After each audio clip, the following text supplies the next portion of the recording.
हनुमान जी के लिए आसन लगा रखा था, किसी को विश्वास नहीं हुआ।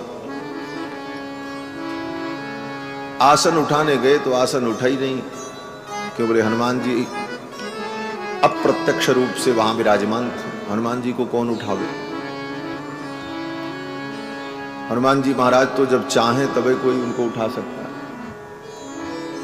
कल महाराज जी एक संस्मरण और सुना रहे थे कि जो स्वयंभू हनुमान श्री ब्रह्म बालाजी महाराज हैं, पहले लेटे हुए थे, उनको सीधा किया तो सीधे तो हो गए, फिर उनको और उठाने की कोशिश की तो उठने का मन नहीं था, तो नहीं उठे तो नहीं उठे। देवताओं के इस दिव्य चमत्कार को जो भावुक प्राणी है वो समझ सकता है, नीरस प्राणी, बुद्धि प्रधान प्राणी इन बातों को नहीं समझ सकता। सीधी सीधी बात है, जो बुद्धि प्रधान है उसकी बुद्धि कुतर्क करती रहती है, बुद्धि तर्क प्रधान होती है, और तर्क का उल्टा क्या होता है? बोले कर्त, वो कर्तन कर देती, काट देती। इसलिए बुद्धि से भगवान को, परमात्मा को नहीं समझा सकता। हां, अगर वह बुद्धि भक्ति रूपा हो जाए तब तो समझा जा सकता है। भगवान श्री रामानुजाचार्य ब्रह्मसूत्र के भाष्य के प्रारंभ में मंगलाचरण में यही प्रार्थना करते हैं कि अखिल भुवन जन्मस्थेम भंगादिलीले विनत विविध भूत ब्रात रक्षैक दीक्षे श्रुति शिरसि विदीप्ते ब्रह्मणि श्रीनिवासे भवतु मम परस्मिन् सेमुषी भक्ति रूपा। भगवत्पाद आचार्य चरण कहते हैं कि अखिल भुवन जन्मस्थेम भंगादिलीले, अनंत अनंत ब्रह्मांड की उत्पत्ति पालन संहार जिनकी लीला है, ऐसे भगवान, उनका नाम क्या हुआ? बोले अखिल भुवन जन्मस्थेम भंगादि लीला, ये नाम हुआ इतना। तस्मिन, उस परमात्मा में, सप्तमी लीले, अखिल भुवन जन्मस्थेम भंगादि लीला। और कैसे भगवान? बोले भगवान केवल अनंत अनंत ब्रह्मांड की रचना पालन संहार ही नहीं करते, अपितु विनत विविध भूत ब्रात रक्षैक दीक्षः। विनत विविध भूत ब्रात, अनेकानेक जो शरणागत भक्तों का समूह है, ऐसे शरणागत भक्तों की रक्षा की दीक्षा लेकर के जो बैठे हुए, ये भगवान भी दीक्षा लेते हैं। वो हम आप दीक्षा लेते हैं भक्ति की, और भगवान बोले भगवान भक्त रक्षण की दीक्षा लेकर के बैठे। विनत विविध भूत ब्रात रक्षैक दीक्षे, शरणागत भक्तों की रक्षा की दीक्षा लेकर के जो बैठे हैं ऐसे भगवान में, वो भगवान कौन है? कोई भी आकर के कह दे ये भगवान, तो हम उनको भगवान मान लें कि सारी सृष्टि के कर्ता ये हैं, भक्त वत्सल ये हैं? कहते नहीं।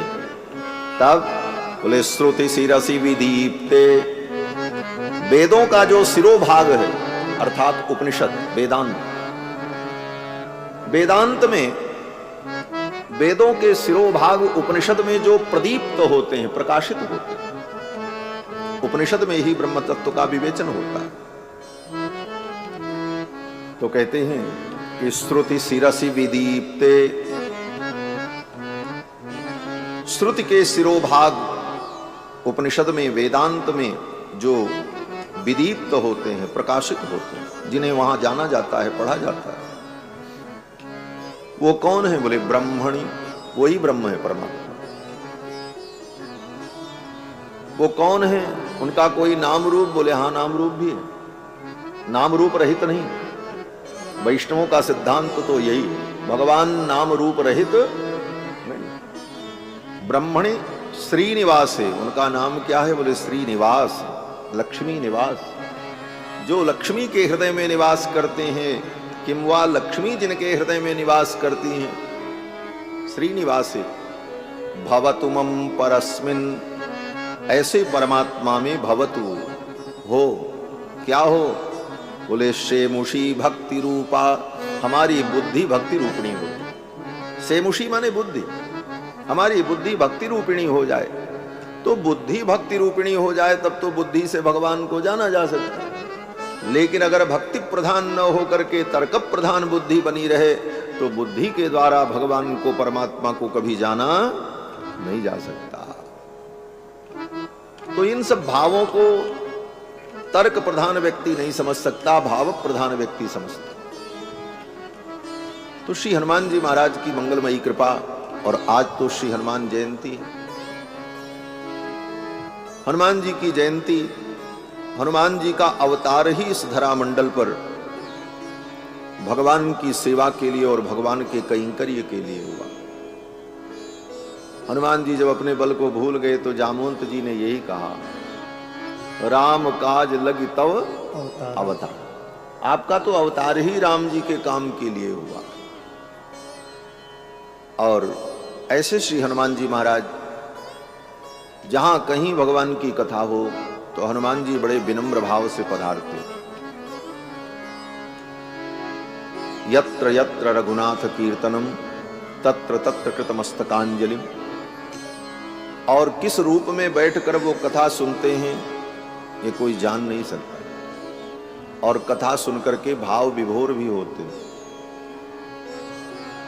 कथा सुनने का तरीका तो हनुमान जी से सीखना चाहिए। कथा सुनने बैठे तो दत्त चित्त होकर, सारी बातों को भूल कर मन को, चित्त को भगवान में लगावे। ये नहीं है कि टांग पसार करके बैठे हैं, लेट के कथा सुन रहे हैं, बीच बीच में मोबाइल भी चला रहे हैं, बगल वाले से बात भी कर रहे हैं। ये सब कथा सुनने का तरीका नहीं है।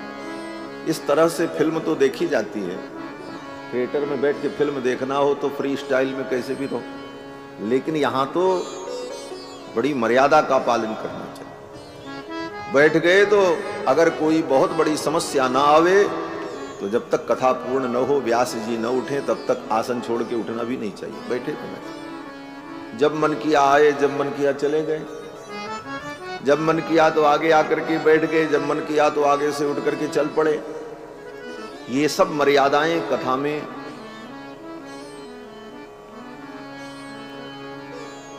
इन मर्यादाओं का पालन करना चाहिए, तब कथा कल्याण करती है। अन्यथा कथा का अनादर हो जाता है और कथा के अनादर का परिणाम बड़ा भयानक होता है। भगवान श्री राम जानकी जी को कथा सुना रहे थे। कहां? बोले पंचवटी में। पुराणों की, शास्त्र की चर्चा सुना रहे थे। लक्ष्मण जी और जानकी जी दो श्रोता और राम जी वक्ता। तब तक वो मारीच माया मृग आ गया। कथा छोड़ करके श्री जानकी जी उस मृग को देखने लगी और श्री जानकी जी ने कहा, प्रभु ये मृग बड़ा सुंदर है, आप इसे ले आओ। भगवान ने कहा, देवी आप तो कथा सुनो, ये मृग कैसा है, क्या है, छोड़ो, ये तो वन है, यहाँ तो अनेक प्रकार के मृग पशु पक्षी विचरण करते। सीता जी ने कहा, नहीं नहीं, ऐसा मृग फिर देखने को नहीं मिलेगा, आप इसे ले आओ। ये कांचन मृग है। भगवान ने मन में विचार किया, कथा छोड़ करके इनका मन, इनकी बुद्धि अन्य विषय में गई, इसका परिणाम अच्छा नहीं होगा। भगवान तो मौन हो गए। परिणाम यही हुआ कि सीता जी को कांचन मृग नहीं मिला और उस कांचन मृग के जगह पर, सोने के मृग के जगह पर सोने की लंका तो मिल गई, लेकिन राम जी दूर हो गए। सोने की लंका मिल गई, राम जी दूर हो गए और उस सोने की लंका में बड़े बड़े सोने वाले सुतक्कड़ थे। हाँ, 6-6 महीने सोने वाले लोग भी थे वहां। लेकिन उस सोने की लंका में किशोरी जी को नींद नहीं आई। 18 महीने जागरण करते हुए राम जी के वियोग में दुख का अनुभव करना। कथा, ये कथा ही दुख को दूर करती है और कथा का अनादर कर दे तो फिर ये कथा ही तुम्हें दुख में डाल देती है। दोनों बातें हैं। किशोरी जी को इस कथा ने ही दुख में डाल दिया, अनादर। और जब किशोरी जी ने पुनः इस बात का अनुभव किया, हनुमान जी पहुंचे तो हनुमान जी ने किशोरी जी को राम जी की कथा सुनाई लंका में। रामचंद्र गुण भर नहीं लागा, सुनतहि सीता कर दुख भागा।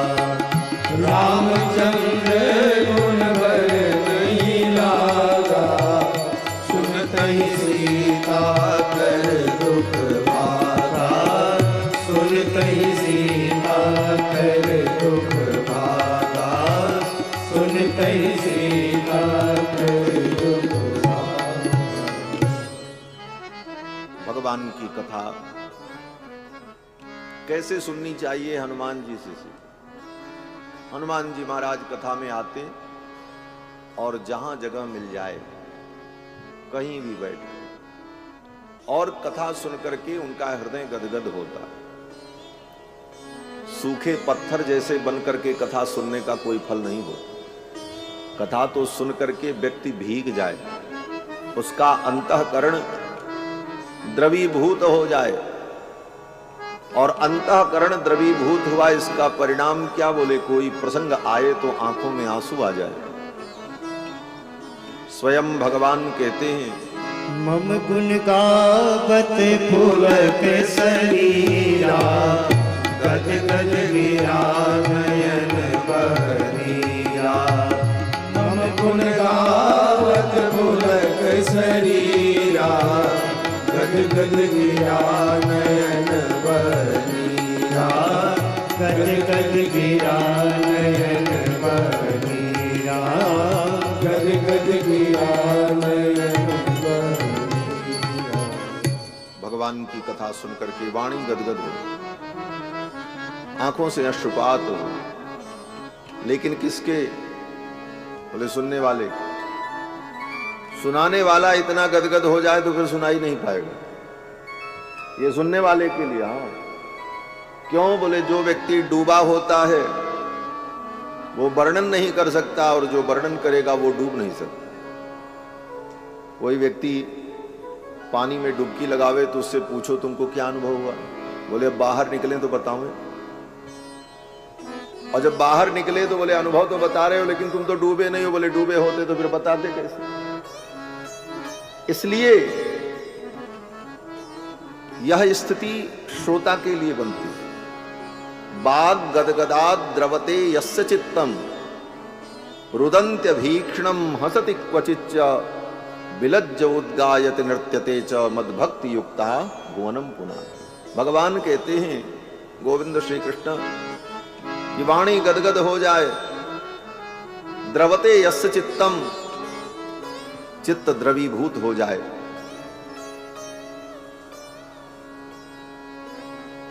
रुदंत्य भीक्षणम, और बार बार रोना आवे। हमारे पूज्य महाराज श्री कहते थे, कथा हंसने के लिए होती ही नहीं।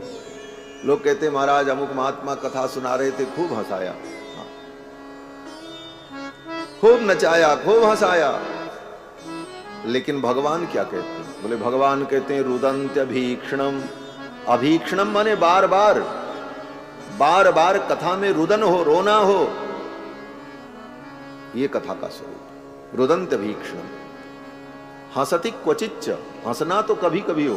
कोई ऐसा प्रसंग आ जाए, सूपनखा का प्रसंग आ जाए तो थोड़ा हंस लो, मंथरा का प्रसंग आ जाए थोड़ा हंस लो, मनसुखा ने कोई बात कह दी तो कोई बात हंसी की आ गई, हंस लो। लेकिन हंसना तो कभी कभी, रोना। रुदंत्य भीक्षणम हसति क्वचिच्च, विलज्ज उद्गायति नृत्यते च मदभक्ति युक्ता भुवनम पुनाति। भगवान कहते हैं ऐसी भक्ति जिसके जीवन में आ जाए वो व्यक्ति धरती को पवित्र कर दे। वो जहां जाएगा वो धरती पवित्र हो जाएगी, वो भूमि पवित्र हो जाएगी, ऐसे भक्तों के द्वारा। तो भगवान की कथा सुनकर हनुमान जी महाराज बाष्पबारि परिपूर्ण लोचनम, हनुमान जी के आंखों से अश्रुपात होता।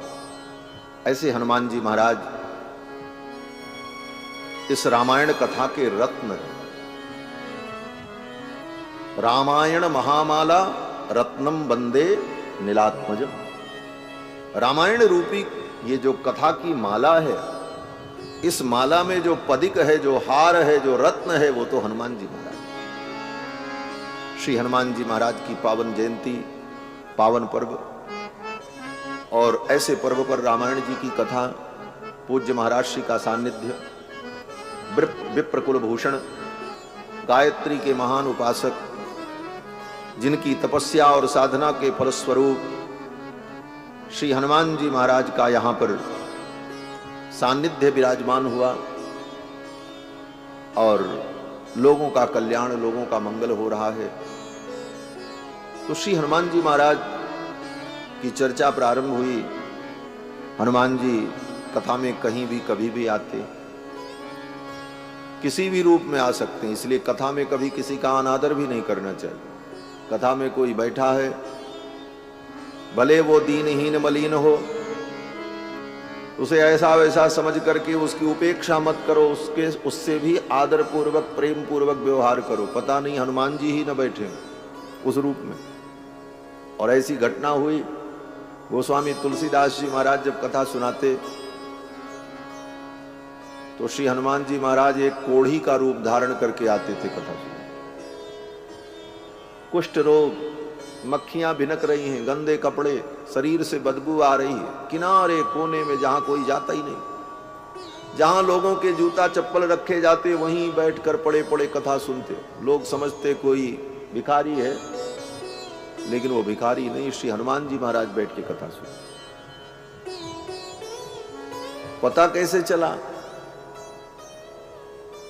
बोले गोस्वामी जी महाराज का नित्य नियम था, नित्य नियम करने जब जाते थे, शौच स्नान आदि क्रिया, वैसे ही सहज भाव से शौच करने के बाद जब लौटते थे तो जो जल बचता था, रास्ते में एक बबूल का पेड़ था, उसी पेड़ की जड़ में डाल देते। उस पेड़ पर एक प्रेत रहता था। वो प्रेत भूखा प्यासा, उसको कभी तृप्ति नहीं होती थी, तो पानी डाल देते थे तो उसे तो थोड़ी शांति मिलती थी। बड़ा प्रसन्न हो गया प्रेत। एक दिन वो प्रेत प्रकट हो गया। उसने कहा, महात्मन आपने हमको शांति दी, जल पिलाया, मैं आपकी क्या सेवा करूं? यही भारतीय संस्कृति है, एक प्रेत भी कृतज्ञ होता है, कृतज्ञ नहीं होता। मानव कृतज्ञ हो जाता है। इन कथाओं से बहुत कुछ प्रेरणा मिलती है। व्यक्ति को कृतज्ञ होना चाहिए, कृतज्ञ नहीं होना चाहिए। कृतज्ञ का मतलब कि मेरे लिए व्यक्ति ने अगर कुछ किया है तो मैं भी उसके लिए कुछ कर सकूं, ये भाव, इसी को कृतज्ञता कहते हैं। और कृतज्ञता ही सनातन धर्म है। कृते प्रति च कर्तव्यम एष धर्म सनातन। श्रीमद् वाल्मीकि रामायण में श्री हनुमान जी महाराज जब लंका जाने लगे तो मैनाक पर्वत ने कहा, कृते प्रति च कर्तव्यम एष धर्म सनातन। किसी ने मेरे लिए कुछ किया तो मैं भी उसके लिए कुछ कर सकूं, ये कृतज्ञता ही सनातन धर्म। और यह कृतज्ञता का भाव अगर जीवन में रहा तो मैं व्यासपीठ से कहता हूं, जीवन में आपके कभी कोई दोष नहीं आएगा। ये कृतज्ञता ही आपको सदा सावधान करती रहेगी, आपका जीवन पवित्र और दिव्य बना रहेगा। कृतज्ञता जीवन में अगर बनी रहे। उस प्रेत में भी इतनी कृतज्ञता। प्रेत ने कहा, आपने हमको पानी पिलाया तो हम भी आपके लिए कुछ तो करें, हमारा धर्म बनता है। और आज की शिक्षा में तो बच्चे भी कृतज्ञ नहीं हो पाते। ऐसी पढ़ाई, ऐसा संस्कार। माँ बाप बच्चों को अगर कहें कि हमने तुमको पाला पोसा, हमने तुमसे ये आशा नहीं की थी, तो बच्चे कहते क्या है? बोले ये तो आपका कर्तव्य था, आपने कोई एहसान किया मेरे ऊपर। आज का जवाब ये है, शहरों में देखने को मिलता। बच्चे कहते ये तो आपका काम था, आपने जो किया, आपकी जिम्मेदारी थी, आपने कोई उपकार नहीं किया मेरे ऊपर। प्रेत ने कहा, मैं आपके लिए क्या करूं? तो गोस्वामी जी ने कहा, अगर आप कुछ कर सकते हो मेरे लिए तो मुझे तो एक चीज चाहिए। क्या? बोले मुझे तो राम जी का दर्शन चाहिए और मुझे कुछ नहीं चाहिए। अगर राम जी का दर्शन कराने का सामर्थ्य तुम्हारे अंदर है तो तुम करा दो। प्रेत ने कहा, महात्मन, राम जी के दर्शन कराने का सामर्थ्य तो मेरे अंदर नहीं है। इतना सामर्थ्य मेरे अंदर होता तो मैं प्रेत ही काहे को बनता। लेकिन इतना जरूर है कि राम जी का दर्शन कैसे होगा, ये उपाय मैं आपको बता सकता हूं। तुलसीदास जी ने कहा, उपाय ही बता दो। उस प्रेत ने कहा, राम जी का दर्शन तो वही कराएगा जो राम जी का द्वारपाल होगा, उसकी अनुमति के बिना दर्शन कहां होगा। और राम जी का द्वारपाल कौन है? राम तुम्हारे तुम रखवारे, राम तुम्हारे तुम रखवारे, होत न आज्ञा बिनु पैसारे, होत न आज्ञा बिनु पैसारे। हनुमान जी महाराज। तो प्रेत ने कहा, आपके यहां जब कथा होती है, आप कथा सुनाते हो, तो श्री हनुमान जी प्रतिदिन कथा सुनने आते हैं। बोले, हनुमान जी आते हैं? हमने तो कभी नहीं देखा। बोले, वो रोज आते हैं, आप पहचान नहीं पाते। आप उनको पकड़ लो और उनके चरण को पकड़ लो। बोले, हनुमान जी, आपने इतने दिन कथा सुनी है, तो कथा सुने तो कथा सुनाने वाले को दक्षिणा देनी चाहिए। फोकट में कथा नहीं सुननी चाहिए। कि भाई बांके जी ऐसा मत समझना कि स्वामी जी कुछ इशारा कर रहे हैं। श्री सीतारामचंद्र भगवान की जय।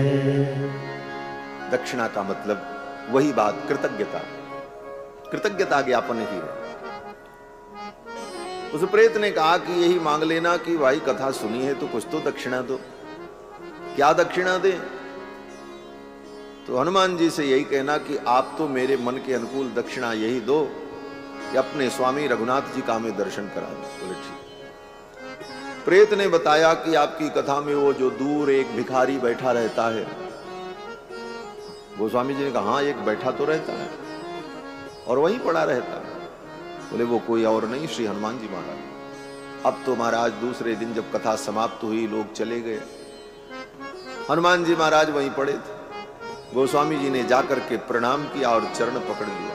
भिखारी बने हनुमान जी महाराज, वो कहने लगे, अरे हटो हटो, मुझे मत छुओ, मुझे कुष्ठ रोग है, तुम्हें भी ये रोग व्याप्त हो जाएगा, दूर हटो। गोस्वामी जी ने कहा, मैंने पहचान लिया आपको, आप हनुमान जी महाराज हैं। और ये कह करके चरण पकड़ लिया। बोले, मेरे ऊपर कृपा करो। हनुमान जी ने सोचा, अब जब जान ही गए हैं तो अब कोई बहाना चलेगा नहीं। हनुमान जी ने कहा, क्या कृपा करें? गोस्वामी जी ने कहा, मुझे प्रभु का दर्शन करा दो। हनुमान जी ने कहा, जब आप चित्रकूट के घाट पर बैठ करके चंदन सेवा करते हो, उस समय रघुनाथ जी बालक का रूप धारण करके आपके पास आएंगे, आप उन्हें पहचान लेना। चंदन लगवाने आएंगे, आप उनको चंदन लगाओगे। गोस्वामी जी महाराज ने सुन लिया। दूसरे दिन बैठे, भीड़ आई, लोगों को चंदन लगाते रहे। राम जी भी आए और चंदन लगाया, लेकिन जान नहीं पाए कि ये राम जी। तब श्री हनुमान जी महाराज ने पक्षी का रूप धारण कर लिया और एक सुख का रूप धारण करके, तोते का रूप धारण करके बैठ गए और वृक्ष की डाली पर बैठ करके बोलने लगे, चित्रकूट की घाट पर भय संतन की भीड़, तुलसीदास चंदन घिसत तिलक करत रघुबीर। गोस्वामी जी ने चंदन का पात्र छोड़कर दौड़कर रघुनाथ जी के चरणों में गिर करके साष्टांग प्रणाम किया। भगवान ने उठा करके हृदय से लगा लिया, अनुग्रह किया। तो श्री हनुमान जी महाराज इस कलयुग में भी गोस्वामी जी के यहां कथा सुनने के लिए कुष्ठ रोगी का रूप धारण करके, तो कहीं भी ठाकुर जी की कथा हो, श्री हनुमान जी महाराज जरूर पधारते। और यहां तो साक्षात श्री ब्रह्मवाला जी विराजमान है। ऐसे पावन प्रांगण में भगवान की मंगलमयी कथा श्रीमद् वाल्मीकि रामायण का श्रवण, जिस रामायण का एक एक अक्षर एकैकम अक्षरम प्रोक्तम महापातक नाशनम, रामायण का एक एक अक्षर हमारे महान से महान पातक को, पाप को नष्ट करने वाला है। ऐसी मंगलमयी कथा राम जी की कल के प्रसंग में आप सभी लोगों ने श्रवण किया कि भगवान अयोध्या में चार चार रूपों में प्रकट हुए।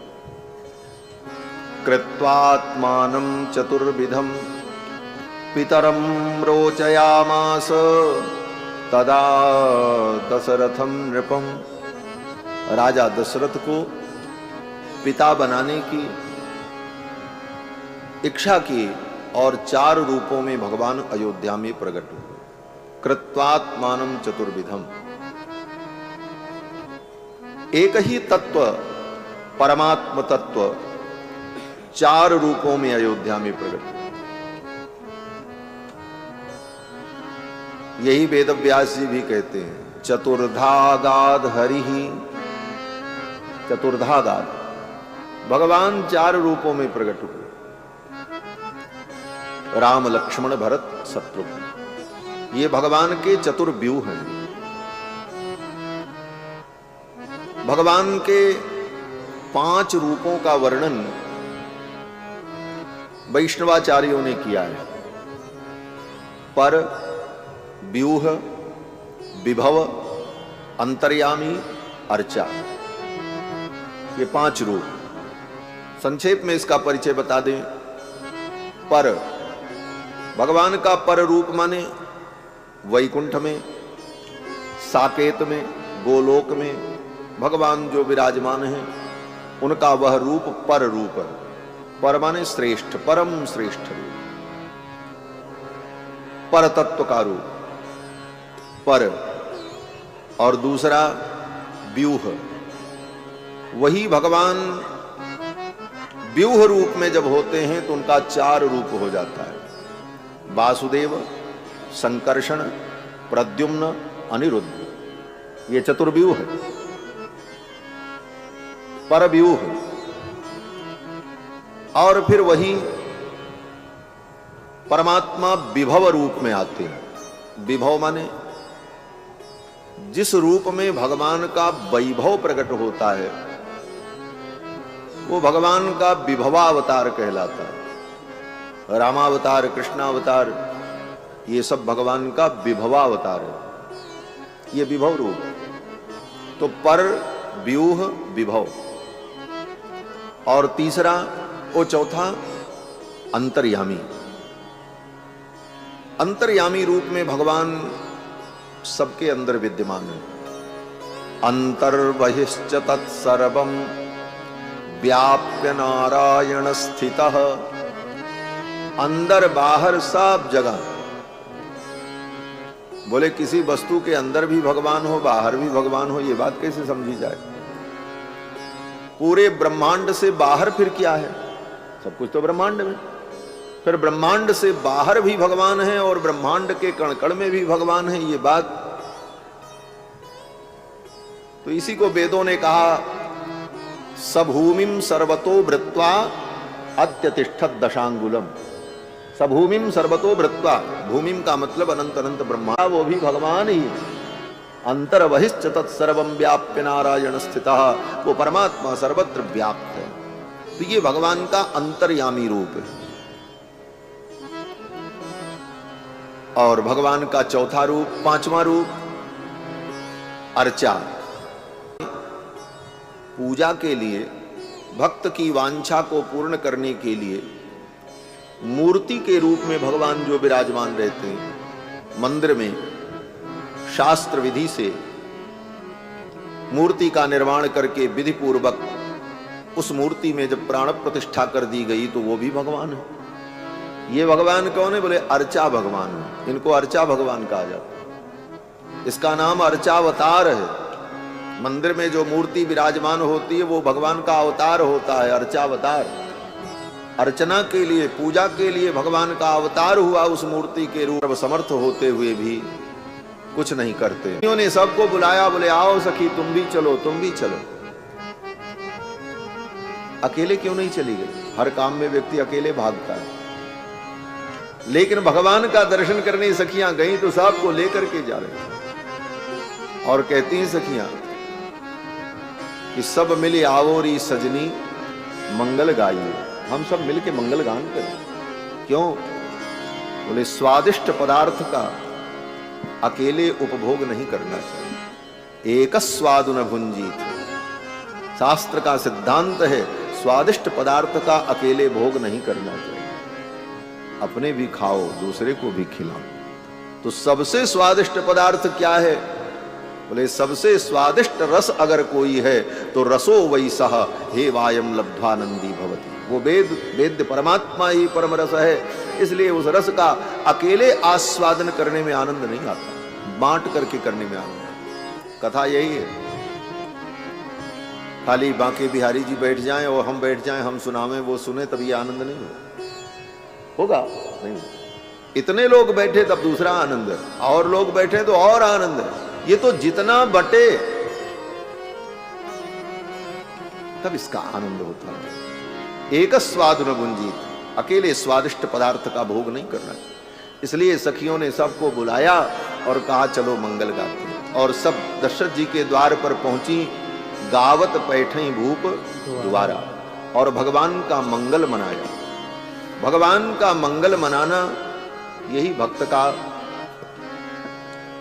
स्वरूप है।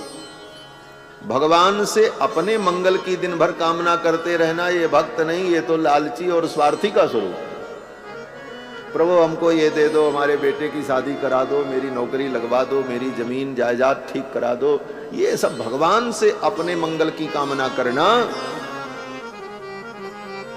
ये भक्ति नहीं, ये तो स्वार्थ है। जब अपने मंगल की कामना समाप्त हो जाए और भगवान के मंगल की कामना हमारे हृदय से प्रकट होने लग जाए, हे प्रभु आपका मंगल हो, हे मंगल भवन, हे प्रभु आपका मंगल हो, यह मंगलाशासन भक्तों का परम ध्येय है। तो उन सखियों ने मंगल गीत गाया।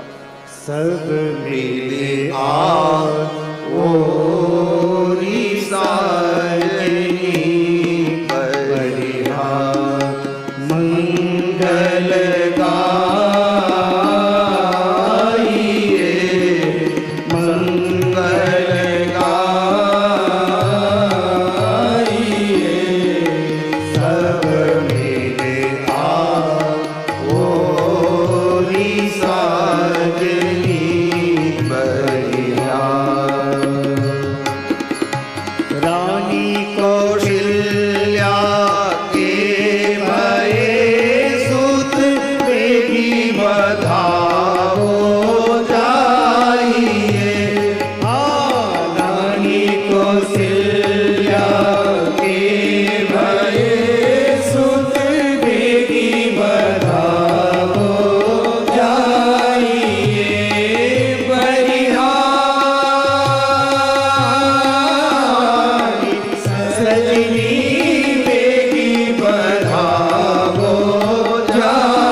सजनी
न तू चिर जाइए, हाँ विधि न तू चिर जाइए, हाँ विधि न तू चिर जाइए, हाँ विधि न तू चिर जाइए। बढ़िया होरी साजनी बढ़िया, मंगल गाइए, मंगल गाइए, सब मिलिया होरी साजनी बढ़िया। सखियों ने मंगल गीत गाया।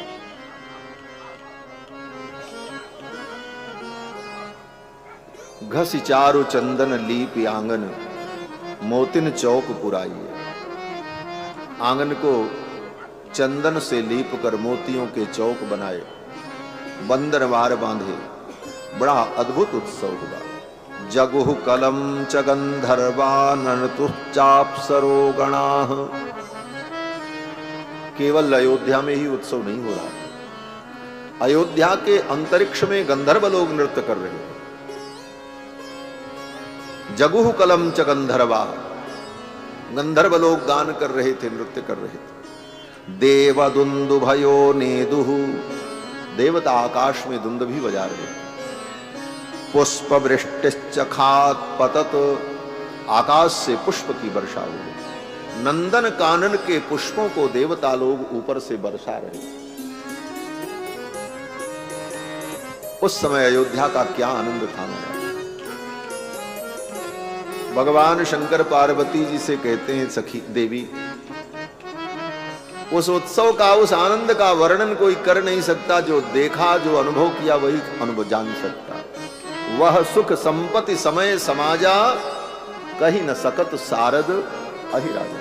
वह सुख संपत्ति समय समाजा, वह सुख संपत्ति समय समाजा, कहीं न सकई सारद अहि राजा, कहीं न सकई सारद अहि राजा, कहीं न सकई सारद अहि राजा, कहीं न सकई सारद अहि राजा।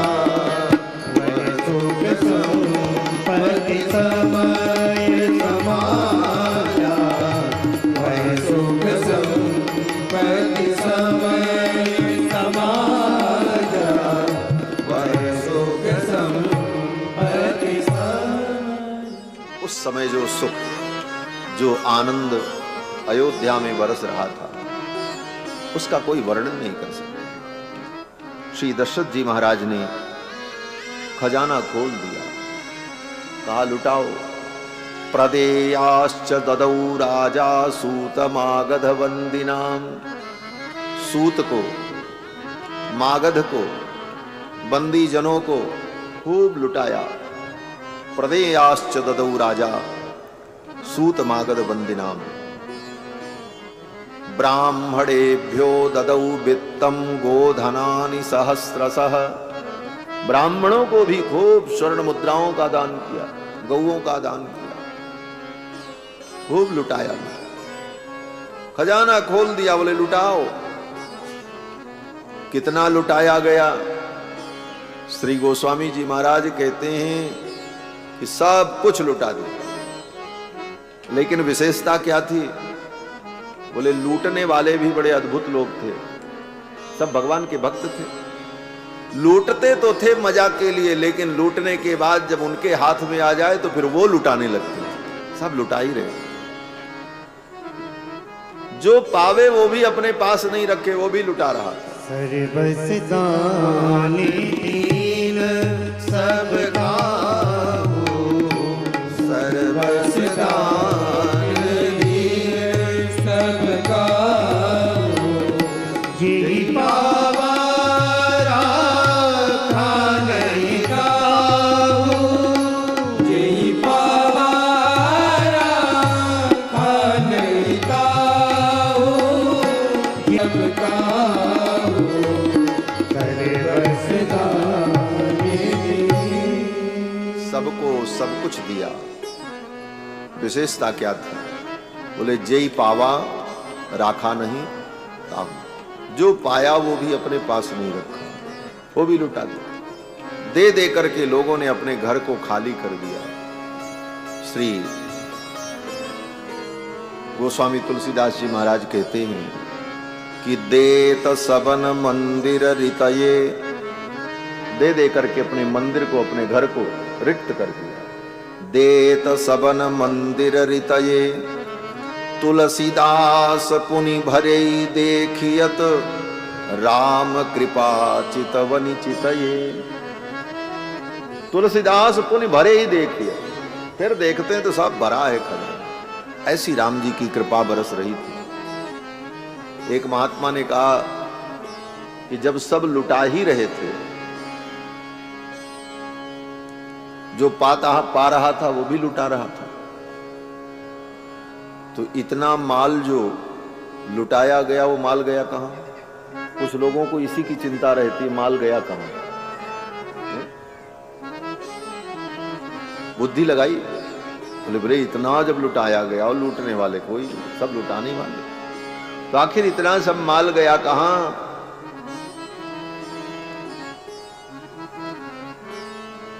तो इसका उत्तर देते हैं कि जब राम जी का जन्म महोत्सव हो रहा था तो स्वर्ग के देवता भी अयोध्या में आकर इस उत्सव का दर्शन कर रहे थे। उन देवताओं ने सोचा ये अयोध्यावासी बड़े सौभाग्यशाली हैं, हमारा ये सौभाग्य नहीं, लेकिन इस उत्सव में हम सम्मिलित हैं तो कुछ यादगार यहां से लेकर के चलें। तो जो लुटाया गया वो देवता लोग लूट करके लेकर के, राम निछावर लेन देव हठ होत भिखारी, देवता भिखारी बनकर के लूट गए। अयोध्या में ऐसा परमानंद हुआ। प्रदेयाश्च ददौ राजा सूतमागध वंदिनाम, ब्राह्मणेभ्यो ददौ वित्तम गोधनानि सहस्रशः। और कई दिनों तक उत्सव चलता रहा। कई दिनों का मतलब दिन तो वही था, लेकिन एक महीने के बराबर एक दिन हो गया। सूर्य भगवान जब मध्याह्न में आकाश में आए, राम जी का जन्म महोत्सव दर्शन किया, देखा, सूर्य भगवान को इतना आनंद आया, मेरे कुल में, मेरे वंश में मेरे आराध्य प्रकट हैं, इस उत्सव का आनंद लेना चाहिए। और आनंद लेने में इतने मगन हो गए सूर्य भगवान की, रुक गए, खड़े रह गए, आगे बढ़े ही नहीं।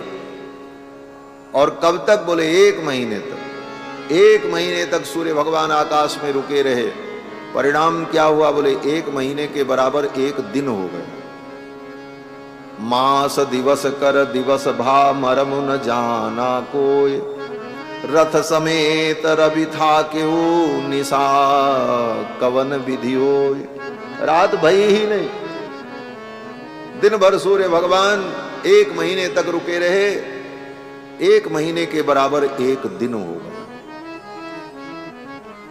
जैसे ब्रज में जब भगवान ने रास लीला की तो वो एक रात्रि जो शरद पूर्णिमा की थी, वो 6 महीने के बराबर एक रात्रि हो गई। और 6 महीने कौन कहे? आचार्य जन तो कहते हैं कि ब्रह्मा की जो ब्राह्मी रात्रि है, ब्रह्मा की रात्रि कितनी बड़ी होती है? बोले हमारा आपका जो एक दिन 24 घंटे का अहोरात्र, 12 घंटे दिन 12 घंटे रात, इसको अहोरात्र कहते हैं। अह माने दिन और रात माने रात, दोनों मिलाकर के अहोरात्र। और ऐसे ऐसे अहोरात्र 24 घंटे का 365 दिन बीते तो 1 वर्ष होता है साधारणतया। और ऐसे ऐसे 4,32,000 वर्ष बीत जाएं, ये कलयुग की आयु है। इसका 2 गुना द्वापर 8,64,000, 3 गुना त्रेता, 4 गुना सतयुग। सतयुग, त्रेता, द्वापर, कलयुग, चारों युग एक क्रम से बीत जाए तो इसका नाम एक चतुर्युगी। और ऐसी ऐसी 1000 चतुर्युगी जब बीत जाती है तब ब्रह्मा जी का एक दिन होता है 12 घंटे। और इतनी बड़ी ही ब्रह्मा की रात्रि होती है, जिसको ब्राह्मी रात्रि कहा जाता है। टीकाकार विद्वानों ने कहा कि ब्राह्मी रात्रि जो ब्रह्मा की रात्रि है 4000 युग के बराबर ब्रह्मा जी की रात्रि वो 12 घंटे, ब्रह्मा जी के लिए वो 12 ही घंटा होता है, 12 घंटे की रात्रि। ऐसी ब्राह्मी रात्रि का अनंत अनंत ब्राह्मी रात्रियों का उस शरद पूर्णिमा की रात्रि में समावेश हो गया। अनंत अनंत ब्राह्मी रात्रि का समावेश हो गया। बोले बात समझ में नहीं आती, कैसा ऐसे हो सकता है? बोले हो सकता है, इसलिए हो सकता है कि काल स्वयं भगवान का रूप है। कालात्मना भगवता शक्रदर्पम जिघांसता। भगवान कालात्मा है, ये काल भगवान का ही रूप है और काल नित्य है, और इस नित्य काल की अनुभूति भगवान के संकल्प से होती है। भगवान चाहे तो एक क्षण में आपको हजारों हजारों युग का अनुभव करा दें और हजारों हजारों युग बीत जाए, आपको एक क्षण का ही अनुभव। इसी को कहते हैं क्षण कल्पता, कल्प क्षणता। एक कल्प का अनुभव एक क्षण में और एक क्षण का अनुभव एक कल्प में। इसी को कल्प क्षणता और क्षण कल्पता कहा जाता है। और ऐसे न समझो तो आप ऐसे भी समझ लो कि रात्रि में जब आप सोते हो तो आप 4 घंटे 5 घंटे सोते हो, 5 घंटे 6 घंटे अधिकतम सोए तो आप 5 और 6 घंटे, लेकिन उस 6 घंटे में आपने कितना अनुभव किया। जगने के बाद आप कहते हो हम तो दिल्ली चले गए थे, वहां नौकरी लग गई, फिर वहां घर बनाया, फिर ब्याह हो गया, फिर बच्चे हो गए, तब ये हो गया, तब वो हो गया। वर्षों की कहानी व्यक्ति 4 घंटे में अनुभव कर लेता, और समय तो 4 ही घंटे थे। उस 4 घंटे में भी आधे घंटे, 20 मिनट में, 10 मिनट में भी कितना लंबा स्वप्न हम देखते हैं, और जो कुछ देखते हैं जब तक जगते नहीं है तब तक वो सब सत्य ही प्रतीत होता है। उसका नाम स्वाप्निक सृष्टि है। स्वाप में, शयन में जो परमात्मा के द्वारा सूक्ष्म सृष्टि होती है, उसका अनुभव तो वह भी तो एक अनुभव है। वह अनुभव अगर असत्य है तो फिर वो स्मृति में रहता क्यों है? जागने के बाद व्यक्ति सब कुछ बताता है, लाल रंग का कपड़ा पहने हुए थे, ये खाए थे। अगर वह असत्य होता तो वह स्मृति पटल पर क्यों होता? हां, ये जरूर है कि वह भगवान के संकल्प से सूक्ष्म नाड़ियों में उस दीर्घ काल का अनुभव और उन वस्तुओं का परमात्मा के द्वारा दिव्य सृजन जीव अनुभव करता है, लेकिन वो व्यवहार में नहीं हो पाता, क्योंकि जगने के बाद स्वाप्निक सत्ता नष्ट हो जाती है और जागतिक सत्ता रहती है। तो ये काल का अनुभव भी भगवान के संकल्प से ही होता है। एक दिन में 1 महीने के बराबर, 1 महीने के बराबर 1 दिन हो गया। मास दिवस कर दिवस भा मरमुन जाना कोई। इसी प्रकार उत्सव चलता रहा। वाल्मीकि जी महाराज कहते हैं कि पुनर्वसु नक्षत्र में राम जी प्रकट हुए, और राम जी के प्रकट होने के बाद जब पुष्य नक्षत्र आया तो पुष्य नक्षत्र में भरत जी का प्रादुर्भाव हुआ। पुष्ये जातस्तु भरतो मीन लग्ने प्रसन्नधि। मीन लग्न में पुष्य नक्षत्र में भरत जी का प्रादुर्भाव, और जब पुष्य नक्षत्र समाप्त हो गया, श्लेषा नक्षत्र आया, तब शत्रुघ्न और लक्ष्मण जी का, लक्ष्मण और शत्रुघ्न का प्रादुर्भाव हुआ। सार्पे जातौ तु सौमित्री कुलीरेभ्युदिते रवौ। और चारों भाइयों के जन्म में काल का अंतर भी। राम जी के प्रकट होने के 18 घंटे बाद भरत जी का प्रादुर्भाव हुआ। पुनर्वसु नक्षत्र जब समाप्त हो गया और पुष्य नक्षत्र में मीन लग्न आया, तब और फिर भरत जी के प्राकट्य के 6 घंटे बाद लक्ष्मण जी और शत्रुघ्न जी का प्रादुर्भाव। परम आनंद हुआ और धीरे धीरे 11 दिन बीत गए। 11 दिन जब बीत गया, 12वां दिन आया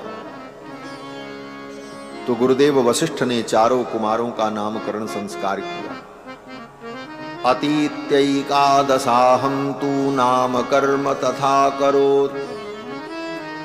11 दिन बीत जाने पर 12वें दिन गुरुदेव वशिष्ठ ने चारों कुमारों का नामकरण संस्कार किया। कृष्णावतार में तो 12वें दिन नहीं, 12वें महीने में नामकरण हुआ। कारण था वहां, बोले वहां कारण यह था कि नामकरण तो गुरु जी को ही करना था, और गुरु जी जब आवे तब नामकरण हो। आज के जैसी व्यवस्था तो थी नहीं कि अपने छोरा छोरी का नाम व्यक्ति अपना ही रख लेता। अब तो गुरु की जरूरत ही नहीं पड़ती, अब तो गूगल से ही काम चल जाता है। गूगल में सर्च करेंगे कोई बढ़िया नाम, यूनिक नाम, और जो नाम मिला अच्छा लगा, चाहे उसका अर्थ समझ में आवे ना आवे, लेकिन नाम रख लेते। लेकिन हमारी जो परंपरा है, परंपरा तो ये है कि गुरुदेव नाम रखते, नाम धरे गुरु हृदय विचारी। तो वहां भी गुरु जी को आना था, कृष्णावतार में भी। और गुरु जी कौन थे? बोले श्री गर्गाचार्य जी महाराज। गर्ग पुरोहितो राजन यदूनाम सुमहातपाह। महान तपस्वी श्री गर्गाचार्य जी महाराज, महातपाह, उनको आना था। लेकिन अब गर्गाचार्य जी को वसुदेव जी भेजते तो हल्ला मच जाता। अरे ये तो वसुदेव जी के पुरोहित हैं, नंद बाबा के घर क्यों आए, इनके घर कौन सी पूजा कराई। आज के जैसी व्यवस्था तो थी नहीं कि जब चाहो तब अपना पुरोहित बदल लो, जब चाहो गुरु बदल लो। आजकल तो लोग पुरोहित भी बदल लेते हैं, गुरु भी बदल लेते हैं। पुरोहित से ही झगड़ा हो गया तो फिर पुरोहित बदल लिया। हमारे भी एक शिष्य ऐसे ही थे, नाम नहीं लेंगे। उनके पुरोहित जी पड़ोसी में थे, उसी गांव में। तो गांव की बात होती है, गांव में खींचातानी भी। गांव में ही पुरोहित जी से उनकी बात बिगड़ गई तो प्रतिवर्ष उनके यहाँ कुछ अनुष्ठान होता था, हम जाते थे। एक वर्ष पुरोहित जी नहीं आए तो हमने कहा महाराज वो आपके पुरोहित जी कहाँ? बोले आजकल उनसे बन नहीं रही है, हम दूसरे पुरोहित लाए। दूसरे पंडित जी को हमने बुला लिया। तो हमने उनको डांटा, हमने कहा ये कदापि मत करना। भले आपका मन उनके अनुकूल न हो, उनका मन आपके अनुकूल न हो, लेकिन पुरोहित, आचार्य, गुरु ये कभी बदले नहीं जाते। ये रुचि पर आधारित नहीं है कि आपकी रुचि के अनुकूल नहीं हुआ तो चलो अब बदल दें।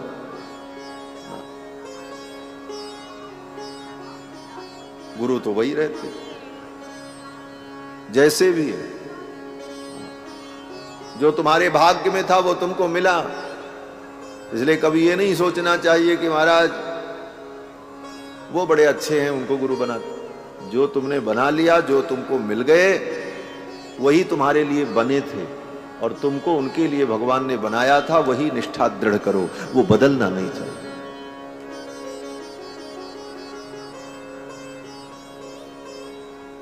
एक बार कन्या का विवाह जिस पति से हो गया, वो पति चाहे अच्छा हो चाहे बेकार हो, वही उसके लिए परमेश्वर है। दूसरा पति कितना भी सुंदर क्यों न हो, लेकिन वो वर्णीय नहीं। तो ये चीजें हैं सनातन धर्म की, इन्हें समझना चाहिए। गर्गाचार्य जी को वसुदेव जी ने जब बहुत दिन बीत गए, कई महीने बीत गए, तब भेजा। बात पुरानी हो जाए नहीं तो लोग कहेंगे क्यों गए, काहे गए। और तब वसुदेव जी ने भेजा, तब गर्ग जी आए और उन्होंने नामकरण किया। लेकिन यहां तो 12वें दिन नामकरण हो गया। अतीत्यैकादशाहं तु नाम कर्म तथा करोत्। वसिष्ठः परम प्रीतो नामानि कुरुते तदा। परम प्रीति से युक्त होकर के श्री वशिष्ठ जी ने चारों कुमारों का नामकरण किया। देवताओं का पूजन हुआ। कौशल्या कुमार को गोद में लेकर श्री दशरथ जी महाराज बैठे, केकई कुमार को कौशल्या जी गोद में लेकर के बैठे, सुमित्रा जी के ज्येष्ठ पुत्र को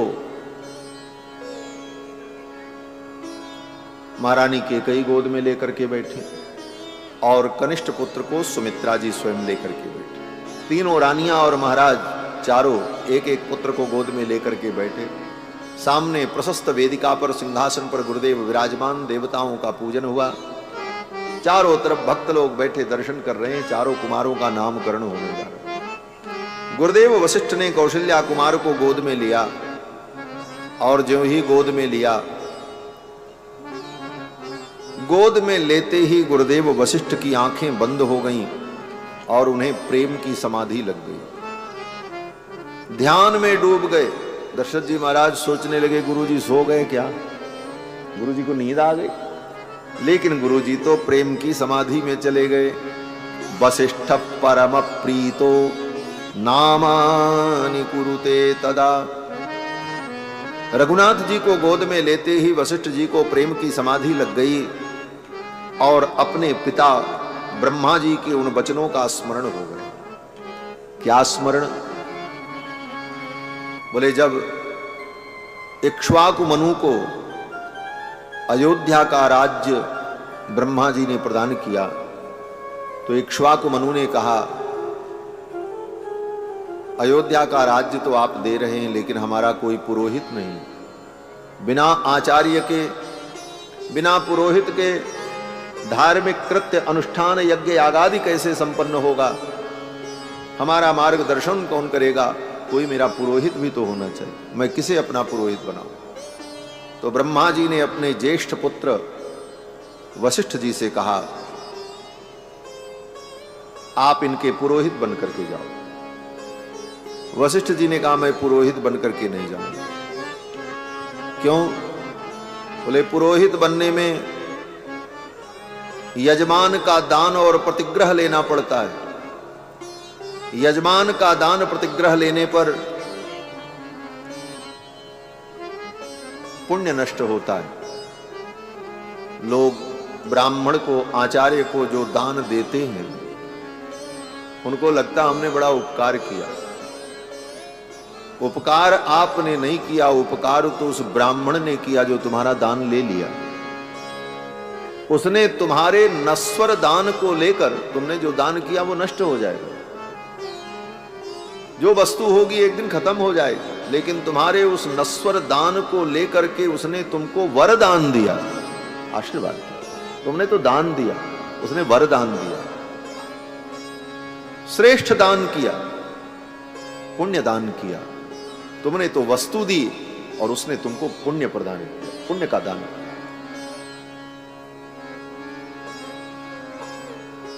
तो पौरोहित्य करने पर, दान प्रतिग्रह लेने पर पुण्य जजमान के पास चला जाता है, पुण्य का क्षीण होता, पुण्य क्षीण होने लगता है। इसीलिए ब्राह्मणों के लिए बड़े कठोर नियम बनाए गए, क्योंकि प्रतिग्रह तो लेना ही पड़ेगा, दान लेना ही पड़ेगा। इसलिए ब्राह्मण सदा तप में लगा रहे। ब्राह्मण का शरीर तपस्या करने के लिए ही मिला है। ब्राह्मणस्य शरीरोयम क्षुद्र कामाय नेष्यते। ये ब्राह्मण का शरीर क्षुद्र काम करने के लिए नहीं मिला। फैक्ट्री लगाओ, खेती करो, दुकान खोल लो, व्यापार करो, ये काम करने के लिए ब्राह्मण का शरीर नहीं मिला है। बोले तब? बोले कृच्छाय तपसे चेत्य प्रेत्यानंत सुखाय च। ये शरीर इसलिए मिला है कि शरीर से तप करो, इसे तपाओ, व्रत करो, कृच्छ करो, चांद्रायण करो। और ये शरीर जितना तपेगा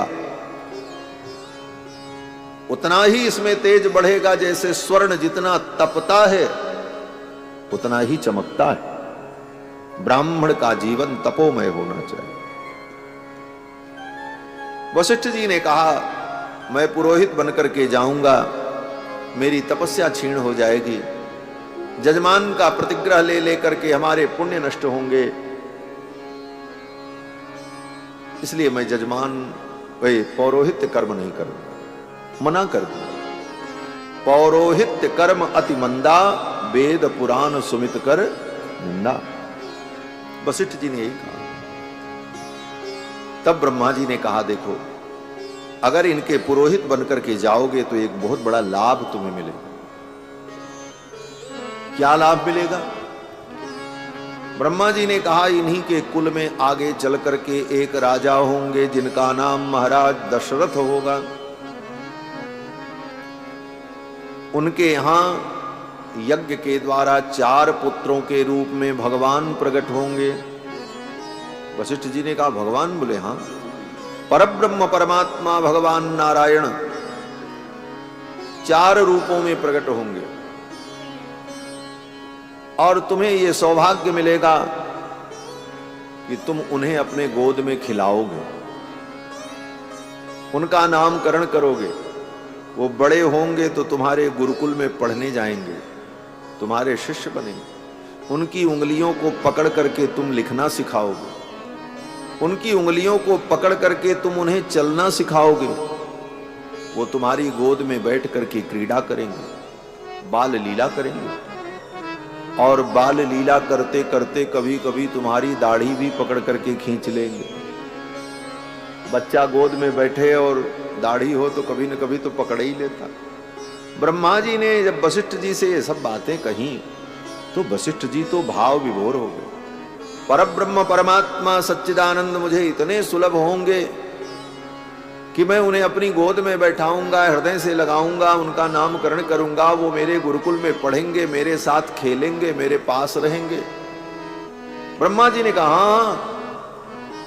तब वशिष्ठ जी ने कहा, अगर ऐसी बात है तो मैं पुरोहित बनने को तैयार हूं। इसी शर्त पर वशिष्ठ जी महाराज इस वंश के पुरोहित बन करके आए और इक्ष्वाकु मनु से लेकर दशरथ जी के काल तक इस वंश में पौरोहित्य कर्म करते रहे, केवल इसी आशा में कि मुझे एक दिन भगवान मिले। यह भी एक ब्राह्मणों के लिए शिक्षा है। पौरोहित्य कर्म करो, लेकिन पौरोहित्य कर्म का उद्देश्य धन कमाना, जीवन यापन नहीं, अपितु पौरोहित्य कर्म में भी यह उद्देश्य समझो कि मैं लोगों को धर्म में प्रवृत्त करूंगा, सत्कर्म करता रहूंगा, कर्मानुष्ठान करता रहूंगा, तो एक दिन मुझे इसका फल ये मिलेगा कि मुझे भगवान प्राप्त हो। भगवत प्राप्ति के उद्देश्य से ही पौरोहित्य कर्म अगर किया जाए तो यह पौरोहित्य कर्म भी भगवत प्राप्ति का साधन बन जाए। वशिष्ठ जी इसी आशा में इक्ष्वाकु मनु से लेकर दशरथ जी के काल तक पौरोहित्य कर्म करते रहे। जितने राजा हुए इस खानदान में, सबका जात कर्म, नामकरण, अन्नप्राशन, चूड़ाकरण, कर्ण वेद, विवाह, यज्ञोपवीत आदि सारे अनुष्ठान कराते रहे, बड़े बड़े यज्ञ कराते रहे। उन राजाओं के मर जाने पर उनका पिंडदान, श्राद्धादि कर्म भी कराते रहे, केवल इसी आशा से कि मुझे एक दिन राम जी मिलेंगे। आज उनकी ये आशा फलवती हुई और जब कौशल्या कुमार को गोद में लेकर के बैठे वशिष्ठ जी, तो ब्रह्मा जी की ये सब बातें वशिष्ठ जी को याद आ गईं।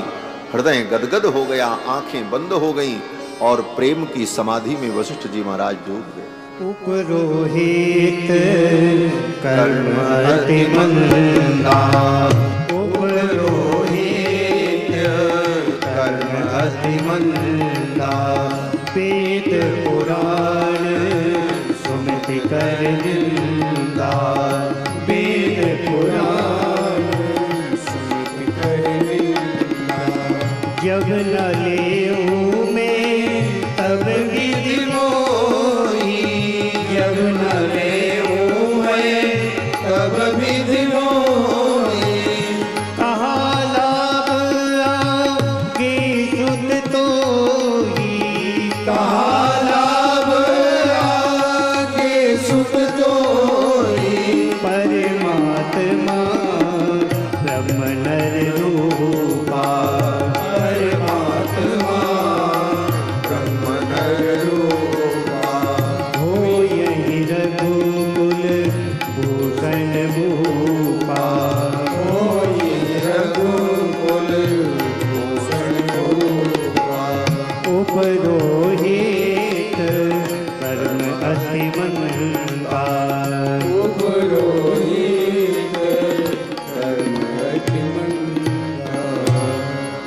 वशिष्ठ जी को प्रेम की समाधि लग गई और फिर उस समाधि से जब बाहर आए तब वशिष्ठ जी ने नामकरण किया और कहा, राजन, ये आपके जो ज्येष्ठ पुत्र हैं इनका नाम राम होगा।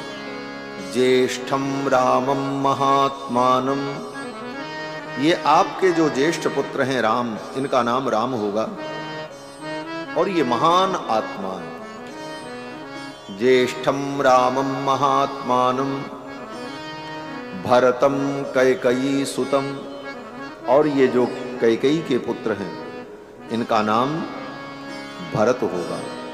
सौमित्रिम लक्ष्मणमिति, और सुमित्रा के जो ज्येष्ठ पुत्र हैं इनका नाम लक्ष्मण होगा। शत्रुघ्नम अपरम तथा, और जो दूसरे पुत्र हैं अपर पुत्र उनका नाम शत्रुघ्न। चारों कुमारों का नामकरण किया, राम, लक्ष्मण, भरत, शत्रुघ्न। दशरथ जी ने पूछा, गुरुदेव इन नामों का अर्थ क्या है? राम का मतलब क्या है? तो वशिष्ठ जी ने कहा, राजन, राम का अर्थ है सबको आनंद देने वाला। जो सबको आनंद देता है उसको कहते हैं राम। कोई भी आनंद हमको आपको प्राप्त हो रहा है, वो आनंद कहां से आ रहा है? बोले राम जी से ही आ रहा है। जो आनंद सिंधु सुखरासी सीकरते त्रैलोक्य सुपासी, सो सुख धाम राम असनामा। जो आनंद के सिंधु हैं और अपने आनंद सिंधु के एक बिंदु से अनंत अनंत ब्रह्मांड को आनंदित करते हैं, आनंद प्रदान करते हैं, सो सुख धाम राम असनामा, उनका नाम राम। राम का मतलब सुख धाम। जो सुख के धाम हैं, आनंद के सिंधु हैं, और अपने उस आनंद सिंधु के एक बिंदु से सबको आनंदित करते हैं। उस आनंद सिंधु के एक बिंदु का ही परिणाम इस जगत में जो आनंद है सब कुछ है। एक बिंदु में इतना आनंद, उसी में दुनिया पागल हो गई। किसी को नोट गिनने में आनंद आ रहा है, किसी को बढ़िया खाने में आनंद आ रहा है, किसी को घूमने में आनंद आ रहा है। ये जितना आनंद आ रहा है सब एक बिंदु का अंश है। जब इतने में इतना आनंद है तो सिंधु में कितना आनंद है? उस आनंद की बड़ी व्याख्या है। तैत्रीय उपनिषद के ब्रह्मानंद वल्ली में आनंद की जो व्याख्या की गई, आनंद की सबसे छोटी इकाई से लेकर अंतिम इकाई पर्यंत आनंद की विवेचना की गई है। वो प्रसंग तैत्रीय उपनिषद के ब्रह्मानंद वल्ली में, उसकी चर्चा यहां हम नहीं करेंगे। कहने का तात्पर्य कि जो आनंद सिंधु उनका नाम राम। अगर आराम चाहिए, सुख चाहिए, तो राम की शरण में ही आना पड़ेगा। एक महात्मा कहते थे, आराम की तलब है तो एक काम कर, आराम की शरण में तू राम राम कर। आनंद तो राम जी के चरणों में है। ज्येष्ठ पुत्र का नाम राम रखा और दूसरे पुत्र का नाम भरत। भरतम कैकेयी सुतम। दशरथ जी ने पूछा, भरत का क्या अर्थ है? वशिष्ठ जी ने कहा, जो सबका भरण पोषण करे उसका नाम भरत। विश्व भरण पोषण कर जोई, ताकर नाम भरत अस होई। सुमित्रा जी के पुत्र का नाम लक्ष्मण रखा। पूछा, लक्ष्मण का अर्थ क्या है? तो वशिष्ठ जी ने कहा, जिसके लक्षण अच्छे हों उसको लक्ष्मण कहते। लक्ष्य मन माने लक्षण से युक्त, शाब्दिक अर्थ यही है, लक्षण से युक्त। क्या लक्षण है इनका? तो वशिष्ठ जी ने कहा, इनका लक्षण बहुत अच्छा है। लक्षण ये कहता है कि ये अपने ज्येष्ठ भ्राता राम का परम प्रिय होगा, उनका सेवक होगा। लक्षण धाम राम प्रिय, सकल जगत आधार। गुरु वशिष्ठ तेहि राखा, लक्ष्मण नाम उदार। इनका नाम लक्ष्मण होगा। जिसके लक्षण अच्छे हों वो लक्ष्मण। लक्ष्मण ये अर्थ तो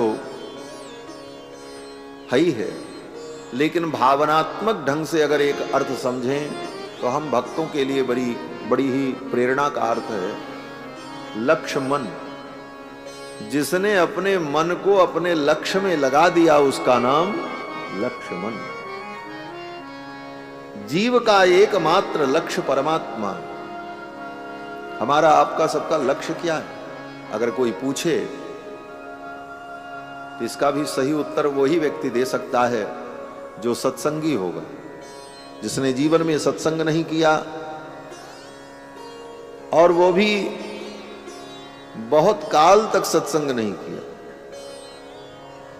जब बहुकाल करिए सत्संगा, तब हुई हैं सब संशय भंगा।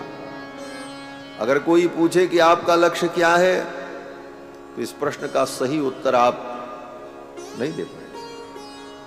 वही दे पाएगा सही उत्तर जिसने अपने जीवन में सत्संग किया है।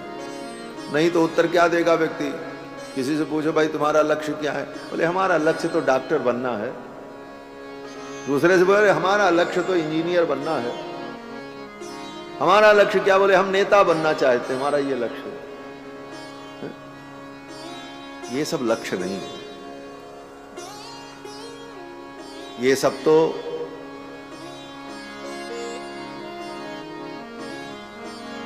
लक्ष्य नहीं है, ये तो केवल जीवन का एक पड़ाव है। आज आप बच्चे हो, बड़े हुए तो विद्यार्थी बने, और बड़े हुए तो बाप बने, फिर मालिक भी बने, सब बने। लेकिन ये सब पड़ाव थे जीवन के, ये सब अस्थाई नहीं थे। लक्ष्य क्या है हमारा? अगर कोई पूछे किस लक्ष्य के लिए निकले हो, बोले कहां निकले? बोले निकले कहीं से आए, पहले तो यहां थे नहीं। पहले कहां थे पता नहीं, लेकिन इस दुनिया में आए और फिर यहां बहुत दिन रहेंगे नहीं, फिर जाएंगे। बोले तो तुम्हारी इस यात्रा का, इस गमन का लक्ष्य क्या है? क्या चाहते हो? कहां तक जाओगे? क्या करोगे? इस लक्ष्य पर विचार करना चाहिए। ये जीव एक यात्री है और यात्रा के ये सब पड़ाव हैं जीवन में। बचपन, जवानी, बुढ़ापा, मृत्यु, ये लक्ष्य नहीं है।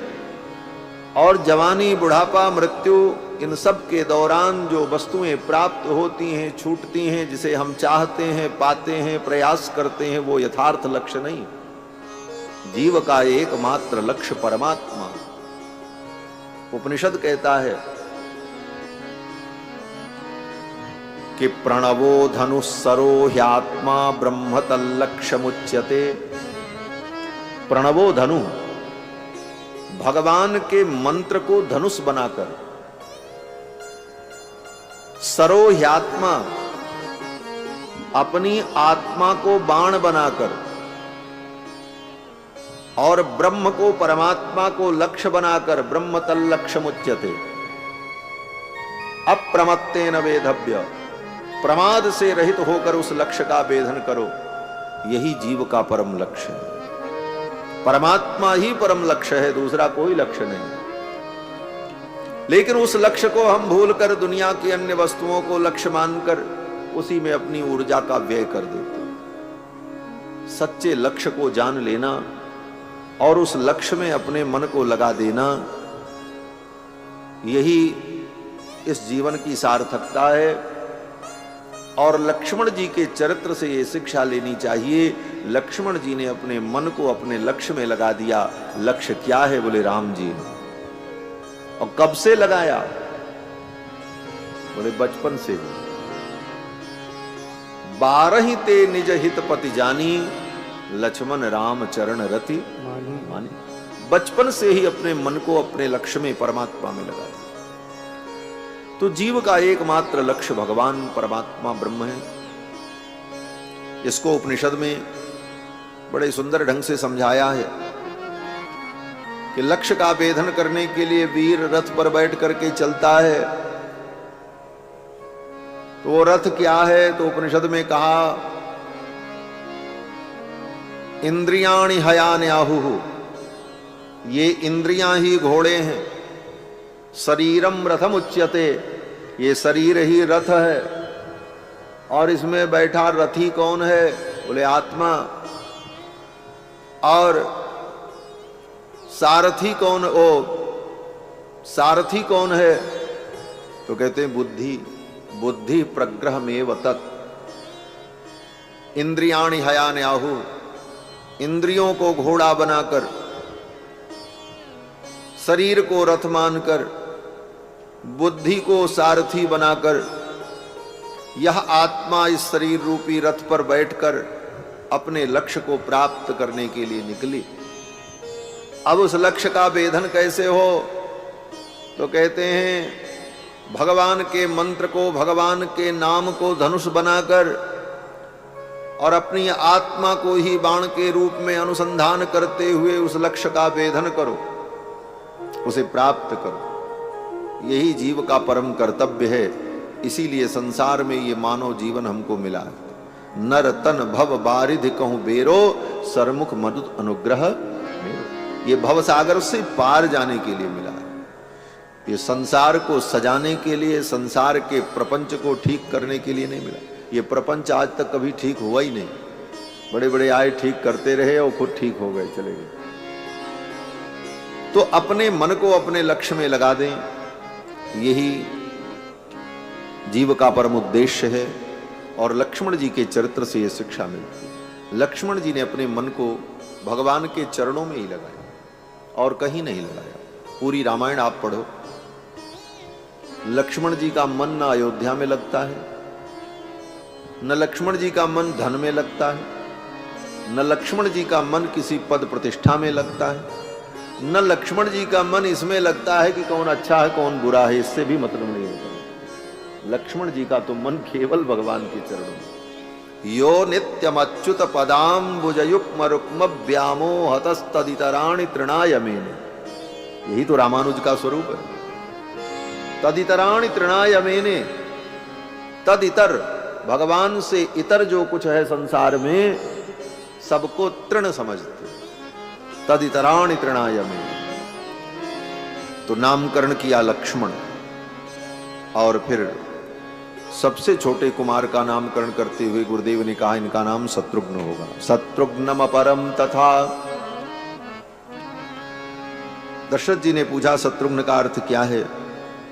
गुरुदेव वशिष्ठ ने कहा जो शत्रुओं का संहार करते हैं उनका नाम शत्रुघ्न। जाके सुमिरन तेरी पुनासा, जाके सुमिरन तेरे पुनासा, नाम शत्रुहन वेद प्रकाशा, नाम शत्रुहन वेद प्रकाशा, जाके सुमिरन तेरे पुनासा, जाके सुमिरन तेरे पुनासा। चारों कुमारों का नामकरण संस्कार हुआ। धीरे धीरे कुमार बड़े होने लगे।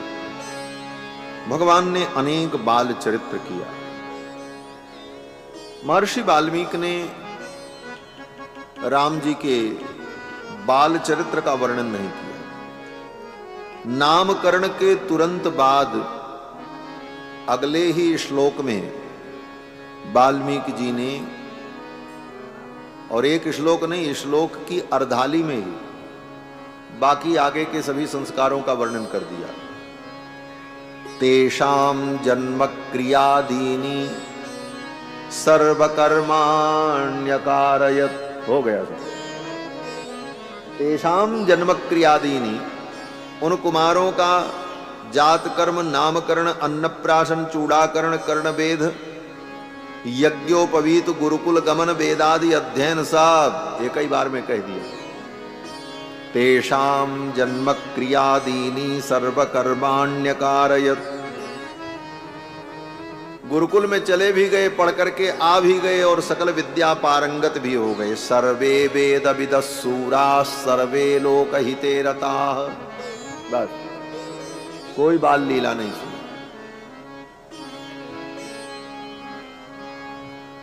लेकिन गोस्वामी जी महाराज तो कहते हैं कि भगवान ने खूब बाल चरित्र किया। ये ऐसी बंद कर दो। बाल चरित हरि बहु विधि कीना, बाल चरित हरि बहु विधि कीना। अति आनंद दासन कह दीना, अति आनंद दासन कह दीना। बाल चरित हरि बहु विधि कीना, बाल चरित हरि बहु विधि कीना। भगवान ने अनेक बाल चरित्र किया। देखो, जो महर्षि वाल्मीकि हैं वही गोस्वामी तुलसीदास जी हैं।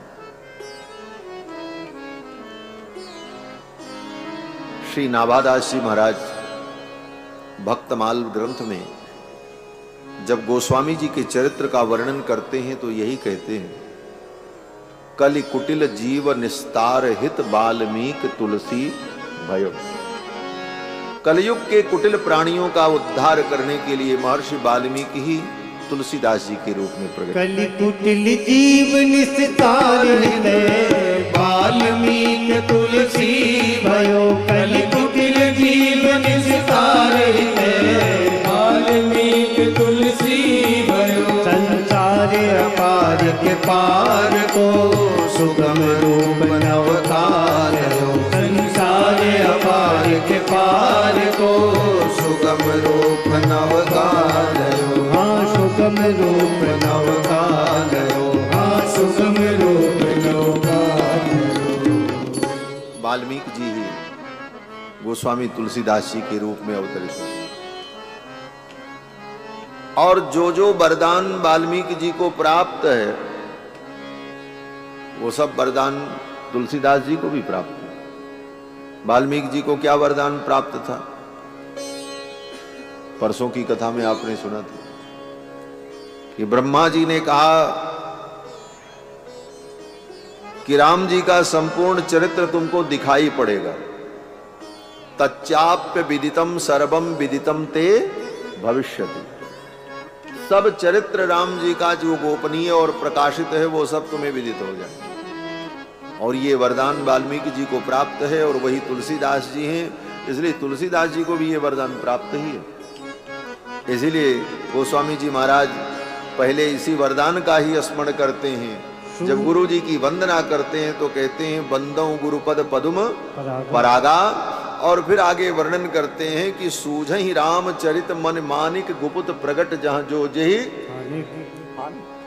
गुरुदेव की कृपा, आचार्य की कृपा से संपूर्ण रामचरित्र दिखाई पड़ता है। और जैसे वाल्मीकि जी ने संपूर्ण रामचरित्र को देख करके वर्णन किया, उसी प्रकार गोस्वामी जी ने वर्णन किया। फिर दोनों में अंतर क्यों है? बोले अंतर नहीं है। उस समय वर्णन करते समय वाल्मीकि जी ने जिन विषयों का वर्णन नहीं किया, उन विषयों का वर्णन गोस्वामी जी ने। जिन विषयों को वाल्मीकि जी ने संक्षेप में कहा, गोस्वामी जी ने उसका विस्तार कर दिया। तो बोले वहां संक्षेप हो गया था, कोई कारण रहा होगा। इसलिए गोस्वामी जी के रूप में जब आए महर्षि वाल्मीकि तो उन्होंने उसका विस्तार किया। अब वाल्मीकि जी ने बाल लीला नहीं लिखी तो गोस्वामी जी ने लिख दिया, बाल चरित हरि बहुविधि कीना। बाल चरित हरि बहुविधि कीना, बाल चरित हरि बहुविधि कीना। अति आनंद दासन कह दीना, अति आनंद दासन कह दीना। बाल चरित हरि बहुविधि कीना, बाल चरित हरि बहुविधि कीना। भगवान के अवतार के अनेक हेतु, उन हेतुओं का वर्णन संक्षेप में वाल्मीकि जी ने किया तो गोस्वामी जी ने विस्तार से कर दिया। क्यों? बोले वहां संक्षेप था, यहां विस्तार करना जरूरी था। तो यहां सारे हेतु बता दिए। राम जन्म कर हेतु अनेका, परम विचित्र एकते एका, और सब प्रसंग वर्णन किया। जब विवाह का प्रसंग आया तो महर्षि वाल्मीकि ने विवाह में सीधे सीधे धनुष तोड़वा दिया। बड़े बड़े राजा आए थे, वे धनुष नहीं उठा पाए, वो सब बातें थीं, लेकिन सूत्र रूप में वाल्मीकि जी ने कहा, और फिर राम जी के द्वारा वो धनुष टूटा, और फिर विवाह लीला का वर्णन कर दिया। तो वो राजा आए, स्वयंवर हुआ, बड़ी बड़ी बातें हुई, उन सब बातों को वाल्मीकि जी ने संक्षेप में वर्णन किया। और पुष्प वाटिका में श्री किशोरी जी का प्रथम दर्शन रघुनाथ जी ने किया। इन प्रसंगों को आदि कवि महर्षि वाल्मीकि ने गोपनीय रखा। फिर वही जब तुलसीदास जी के रूप में प्रकट हुए तो जो चरित्र वहां संक्षिप्त था उसी का यहां पर विस्तार कर। तो जो रामायण वाल्मीकि के भाव हैं वही गोस्वामी जी के भी भाव हैं। गोस्वामी जी ने भगवान के बाल चरित्र का वर्णन किया। बहुत बाल चरित्र है राम जी का। एक दिन तो भगवान चंद्रमा को देख करके मचल गए। चंद्रमा को देख करके मचल गए और मैया से कहा, मैया ये चंद्रमा मुझे दिला दो। आप कहोगे ये लीला तो कृष्ण भगवान की। वर्णन किया, मैया मैं तो चंद्र खिलौना नहीं हूं। लेकिन राम जी भी यही कहते हैं। गोस्वामी जी वर्णन करते हैं कि कबहू की शशि मागत आर करे, कबहू प्रतिबिंब निहार डरे। कबहू की शशि मागत आर करे, कभी चंद्रमा के लिए हट कर लेते, ये चंद्रमा मुझे दिला दे।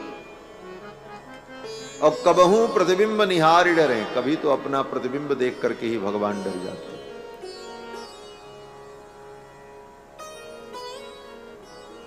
और भी अनेक बाल लीलाएं भगवान श्री राम की। धीरे धीरे रघुनाथ जी जब बड़े हुए तो एक दिन मैया ने रघुनाथ जी को स्नान कराया, पालना में लिटाया और स्वयं स्नान करके अपने कुल देवता रंगनाथ भगवान की पूजा करने के लिए गई। एक बार जननी अनवारे, एक बार जननी अनवारे, करी सिंगारे पलना पौड़ाए, कर सिंगारे पलना पौड़ाए। निज कुल इष्ट देव भगवाना, निज कुल इष्ट देव भगवाना, पूजा हेतु कीन स्नाना। पूजा हेतु कीन स्नाना। एक बार जननी अनवारे, एक बार जननी अनवारे, एक बार जननी। मैया ने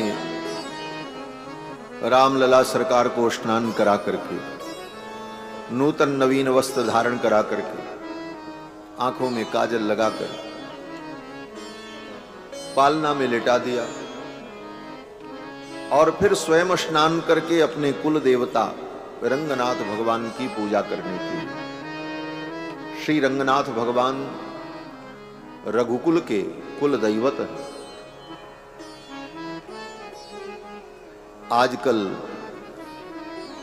रंगनाथ भगवान दक्षिण भारत में कावेरी नदी के मध्य में श्री रंगम धाम में विराजित हैं। वे रंगनाथ भगवान त्रेता युग तक अयोध्या में ही थे। रघुकुल के कुल दैवत हैं। श्री ब्रह्मा जी महाराज ने मंदिर के सहित उस विग्रह को जिस गर्भगृह में भगवान विराजते हैं उस गर्भगृह को विमान कहा जाता है। विमान, उसकी विमान संज्ञा होती है। तो रंग विमान के सहित रंगनाथ भगवान को ब्रह्मा जी ने इक्ष्वाकु मनु को दिया था। आद्य में तत्स्वयं व्यक्तम विमानम रंग संज्ञकम। आद्य में तत्स्वयं व्यक्तम विमानम रंग संज्ञकम। दुनिया की सर्वप्रथम मूर्ति अगर कोई है तो रंगनाथ भगवान की। दुनिया में जितनी मूर्तियां प्रकट हुई, बनाई गई, दिव्य मूर्तियां, प्रादुर्भूत मूर्तियां, वो सब बाद में कालांतर। विश्व की प्रथम मूर्ति, सृष्टि में प्रथम मूर्ति कोई है तो रंगनाथ भगवान, और वो स्वयं व्यक्त है। क्षीर सागर से प्रकट हुए भगवान ने वो विग्रह ब्रह्मा जी को दिया था। ब्रह्मा जी ने उनकी आराधना की, और ब्रह्मा जी ने आराधना करके उनका उत्सव मनाया। इसीलिए भगवान का जो वार्षिक उत्सव होता है उसको ब्रह्मोत्सव कहा जाता है। ब्रह्मा ने सर्वप्रथम उत्सव मनाया, इसलिए उसका नाम ब्रह्मोत्सव। ब्रह्मा जी को भगवान ने वो विग्रह दिया था। फिर ब्रह्मा जी ने वह मूर्ति इक्ष्वाकु मनु को विमान के सहित, और विमान के सहित महाराज इक्ष्वाकु उन्हें लेकर के अयोध्या आए, और इक्ष्वाकु मनु से लेकर के राम जी के काल पर्यंत रंगनाथ भगवान अयोध्या में ही रहे। बोले अयोध्या में दो दो भगवान, एक रंगनाथ भगवान, एक राम जी भगवान, दो दो भगवान एक साथ। तो कैसे अंतर समझे दोनों भगवान में? तो हमारे आचार्यों ने दोनों का नामकरण अलग अलग किया। हमारे यहां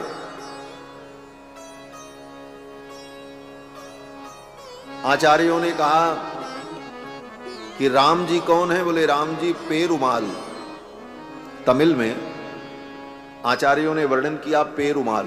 पेरुमाल माने भगवान, और रंगनाथ भगवान को बोले पेरी या पेरुमाल माने बड़े भगवान।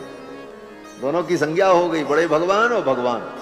राम जी भगवान और रंगनाथ भगवान बड़े भगवान, दोनों एक ही है तत्वतः, तत्व में कोई अंतर नहीं। भगवान शंकर जब स्तुति करते हैं राम जी की तो यही कहते हैं, बार बार बर मागहूं हरस देव श्री रंग पद सरोज अनपायनी भक्ति सदा।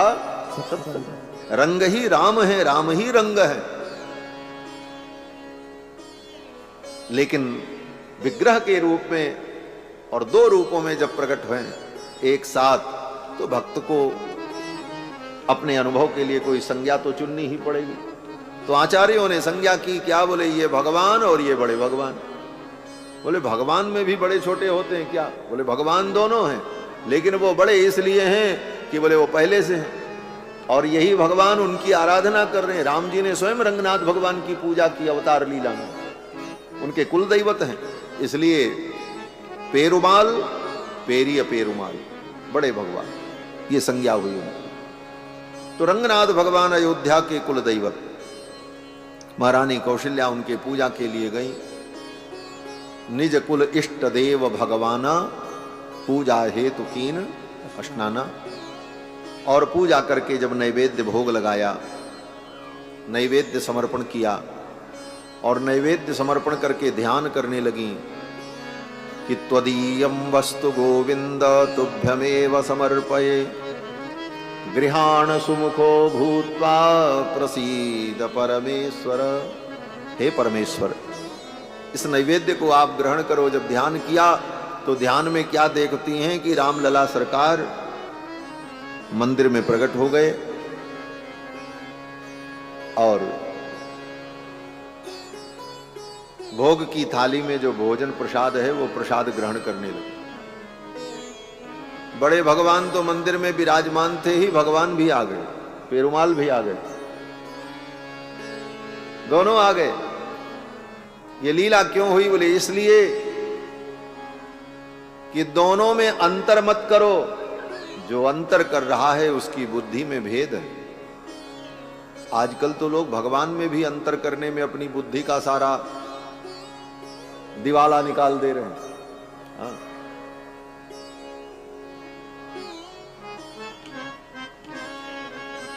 भगवान राम और नारायण में भेद, राम और कृष्ण में भेद। भगवान एक ही, जो नारायण है वही विष्णु है, जो विष्णु है वही राम है, और वही कृष्ण है, वही नरसिंह है, वही वामन है। इसीलिए चाहे कोई राम जी का उपासक हो, चाहे कृष्ण भगवान का उपासक हो, चाहे राम जी का भक्त हो, चाहे कृष्ण भगवान का भक्त हो, चाहे नरसिंह भगवान का भक्त हो, सब वैष्णव ही कहे जाते हैं। क्यों वैष्णव कहे जाते हैं? इसीलिए वैष्णव कहे जाते हैं कि मूल में भगवान विष्णु है, भगवान नारायण है, इसलिए भेद बुद्धि नहीं। तो भगवान मंदिर में प्रकट हो गए रघुनाथ जी और प्रसाद पाने लगे। मां कौशल्या ने जब आंख खोला तो देखा, व्याकुल हो गई, अरे ये मेरा लाला यहां कैसे आ गया? और ये लड्डू खा रहा, अभी तो इसके दांत भी नहीं है, अब जो दूध पीने की स्थिति है, ये लड्डू कैसे खा पाएगा? ये पकवान कैसे खाएगा? और इसको तो मैंने पालना में लिटाया था, ये चल करके इतनी दूर आ नहीं सकता, ये चल करके कैसे बालक आ गया और कैसे ये खा रहा है? ये मां कौशल्या को समझ में नहीं आया। भगवान तो बिना पैर के भी चलते हैं। बिनु पग चलई सुनई बिनु काना, कर बिनु कर्म करहि विधि नाना, आनन रहित सकल रस भोगी, बिनु बाणी बक्ता बड़ जोगी। जेहि इम गावहि वेद बुध जाहि धरहि मुनि ध्यान, सोई दशरथ सुत भगत हित कौशल पति भगवान। वही तो भगवान, इसलिए भगवान। अब मां कौशल्या को बड़ी चिंता, वही दौड़ी दौड़ी गई, जाकर के देखा पालना में, तो पालना में भी रामलला सरकार लेटे थे। मैया ने सोचा जब मेरा लाला यहां पालना में है तो वहां मंदिर में कौन है? फिर दौड़ी दौड़ी गई तो मंदिर में भी देखा तो वहां भी रामलला सरकार। यहाँ वहाँ तुई बालक देखा, यहाँ वहाँ तुई बालक देखा, मति भ्रम मोर की आन बिसेखा, मति मोर की आन बिसेखा। देखी राम जननी अकुलानी, देखी राम जननी अकुलानी, प्रभु हंस दीन मधुर मुस्कानी, प्रभु हंस दीन मधुर मुस्कानी। यहाँ वहाँ तुई बालक देखा, यहाँ वहाँ तुई बालक देखा, बालक देखा, बालक देखा, बालक देखा। यहां भी वहां भी। अब तो मैया बड़ी व्याकुल हो गई। उसी समय भगवान ने अपनी मैया को अपने विराट रूप का दर्शन कराया। देखरावा मातहि निज अद्भुत रूप अखंड, रोम रोम प्रतिलागे कोटि कोटि ब्रह्मांड। एक एक रोम में करोड़ों करोड़ों ब्रह्मांड का दर्शन भगवान ने कराया। मां कौशल्या चरणों में गिर पड़ी। फिर तो भगवान ने वो सब माया अंतर्हित कर दी। ये सब भगवान की बाल लीला। एक दिन श्री दशरथ जी महाराज भोजन करने बैठे। रामलला सरकार अपने सखाओं के साथ खेल रहे थे। दशरथ जी बुला रहे हैं, बेटा आओ भोजन कर लो, लेकिन राम जी नहीं आते। भोजन करत बोल जब राजा, भोजन करत बोल जब राजा, नहीं आवत तजी बाल समाजा, नहीं आवत तजी बाल समाजा। भोजनिया जब बोलन जाई, भोजन करत बोल जब राजा, भोजन करत बोल जब राजा। भोजन करत बोल जब राजा। दशरथ जी महाराज बुलाते हैं, राम आओ भोजन कर लो। राम जी नहीं आते। नहीं आवत तजिबाल समाजा, और वहीं से खड़े खड़े अंगूठा दिखा दिया, बोले नहीं आएंगे। राम जी ब्रह्म हैं, परमात्मा हैं, दशरथ जी जीव हैं और ज्ञानी हैं। ये केवल राम जी को बुला रहे हैं। राम जी कहते हैं मेरे सखाओं को, मेरे भक्तों को और संतों को छोड़कर जो केवल मुझे चाहता है मैं उसको मिलता ही नहीं हूं। ये पिताजी तो केवल हमको बुला रहे हैं, हमको खिलाना चाहते हैं, मेरे सखाओं को, मेरे भक्तों को, मेरे संतों को तो खिलाना ही नहीं चाहते, इसलिए ठाकुर जी आना नहीं चाहते। आप संतों को खिलाओ, भगवान के भक्तों को बुलाओ, उनसे प्रेम करो, फिर तो भगवान को बुलाना ही नहीं पड़ेगा, भगवान तो खुद चले आएंगे, वो दौड़े चले आएगा। बुलाया, राम जी नहीं आए। भोजन करत बोल जब राजा, नहीं आवत तज बाल समाजा। तब भक्ति को भेजा। दशरथ जी ज्ञान स्वरूप हैं और कौशल्या जी बोले भक्ति स्वरूप हैं। ज्ञान स्वरूप दशरथ के बुलाने पर राम जी जब नहीं आए तो भक्ति का आश्रय लेना पड़ा। दशरथ जी से काम नहीं चला, तब दशरथ जी ने भक्ति का आश्रय लिया। भक्ति कौन? बोले कौशल्या।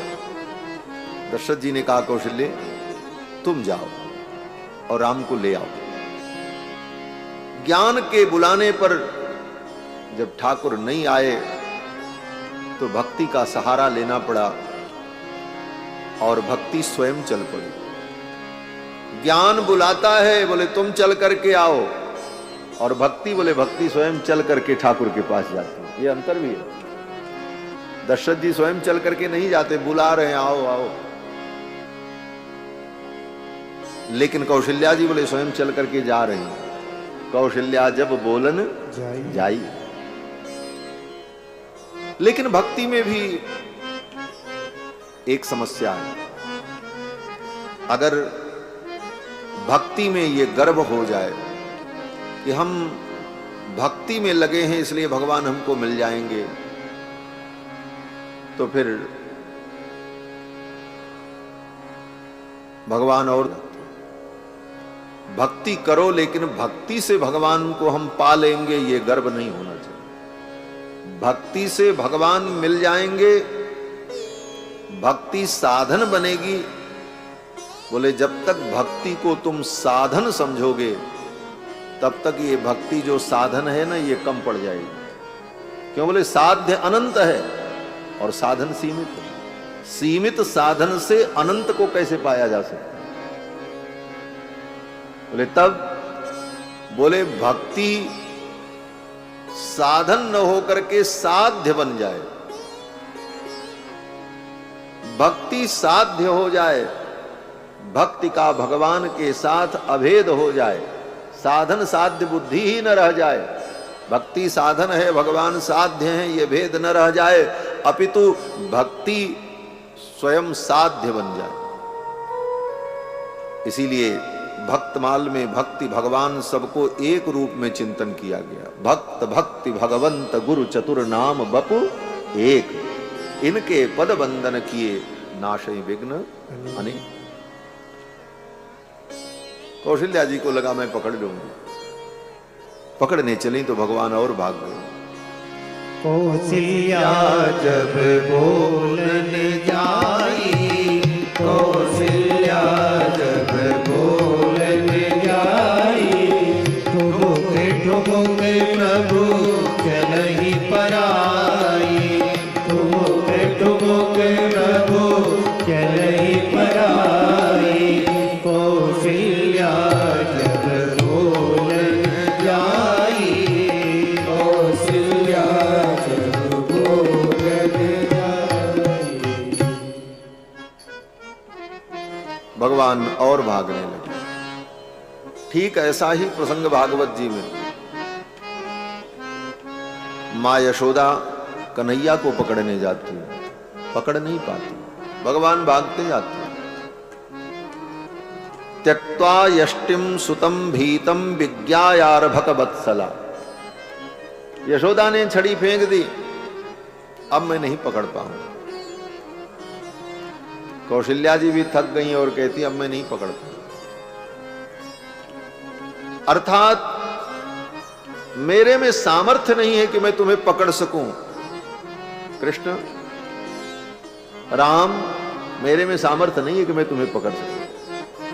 थक गई। यही भक्ति का अंतिम सोपान होता है। जप करके, तप करके, ध्यान करके, व्रत करके, पूजन करके, अनुष्ठान करके हम थक जाएं और थक करके हार जाएं,